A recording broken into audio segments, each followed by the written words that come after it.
بسم اللہ الرحمن الرحیم۔ شروع اللہ کے نام سے جو بڑا مہربان نہایت رحم والا ہے۔ السلام علیکم۔ ایک آدمی کا امیر رشتہ دار فوت ہو گیا تو مرنے والے کی تمام دولت جائیداد اس کے حصے میں آ گئی، کیونکہ اتنی دولت بالکل غیر متوقع طور پر اسے ملی تھی اور اس سے قبل اس نے اتنی دولت کبھی نہ دیکھی تھی، اور یہ دولت اسے چونکہ میراث میں ملی تھی اس لیے بہت سے فضول کاموں میں اور خوب عیاشی میں تمام کی تمام دولت خرچ کر دی، اور کچھ ہی عرصے میں بالکل خالی ہاتھ ہو کر بیٹھ گیا۔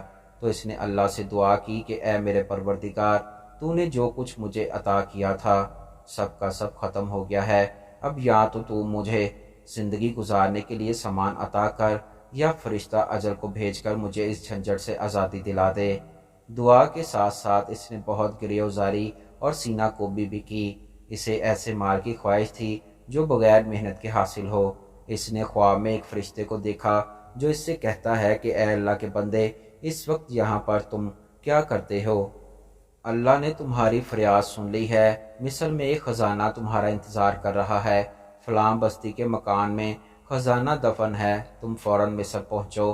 یہ خواب دیکھ کر اس غریب آدمی کی جان میں جان آئی، بڑی ہمت باندھی اور بڑی مشکلیں برداشت کرتے وہ مصر پہنچا، اور پہنچتے ہی خالی ہاتھ ہو گیا کہ جو کچھ اس کے پاس تھا وہ سب خرچ ہو گیا۔ اسے بھوک بھی شدید لگی تھی مگر جیب میں ایک پیسہ تک نہ تھا۔ جب بھوک برداشت سے باہر ہو گئی تو وہ بھیک مانگنے کا سوچنے لگا۔ اس وقت شرم تو اسے بہت آئی مگر بھوک نے اس قدر بدحواس کر ڈالا کہ وہ بے بس ہو گیا۔ یہی سب سوچتے وہ باہر نکلا اور ہچکچاتے ہوئے پھرنے لگا مگر کسی کے سامنے ہاتھ نہ پھیلا سکا۔ اس زمانے میں شہری لوگ چوروں سے بہت تنگ تھے، رات کے وقت چوروں کی سرگرمیاں بڑھ جاتی تھیں، اس لیے رات کے وقت کوتوال بھی سپاہیوں سے مل کر گشت کیا کرتا تھا۔ خلیفہ وقت کا یہ حکم تھا کہ کسی بھی مشکوک آدمی کو دیکھو تو اس کے ہاتھ کاٹ ڈالو، چاہے وہ کوئی عزیز ہی کیوں نہ ہو۔ کئی لوگوں سے کوتوال کی شکایت ملنے پر خلیفہ نے کوتوال کو بھی حکم دیا کہ چند دنوں کے اندر اندر سب ڈاکوؤں چوروں کو پکڑا جائے، ورنہ ان کے کیے کی سزا اسے دی جائے گی۔ کوتوال نے سپاہیوں کی تعداد میں اضافہ کر دیا۔ یہ شہر کے گلی کوچوں میں گشت کرتے رہے اور چور یہ دیکھ کر ڈر گئے کہ کسی میں باہر نکلنے کی ہمت نہ رہی۔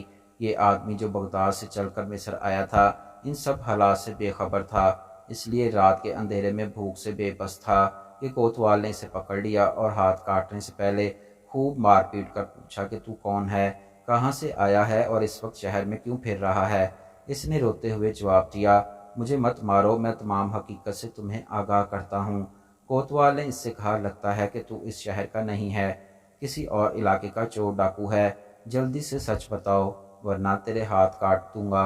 اس نے قسم کھاتے ہوئے کہا، میں ڈاکو یا چور نہیں ہوں، میں تو ایک مسافر ہوں، بغداد میں میرا گھر ہے۔ یہ کہنے کے ساتھ ہی اس نے اپنے خواب اور خزانے کی پوری بات اسے بتا دی۔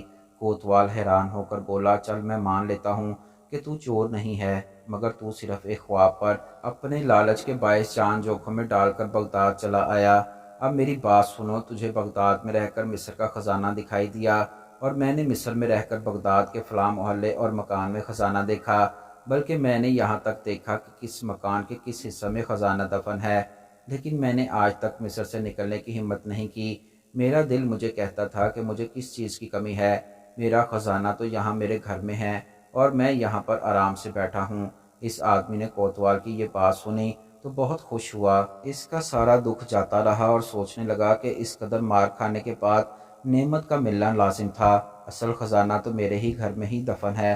کوتوال نے اپنے خواب میں جس مکان اور محلے کا ذکر کیا تھا وہ اسی شخص کا مکان تھا۔ وہ کوتوال کا شکر ادا کرنے لگا۔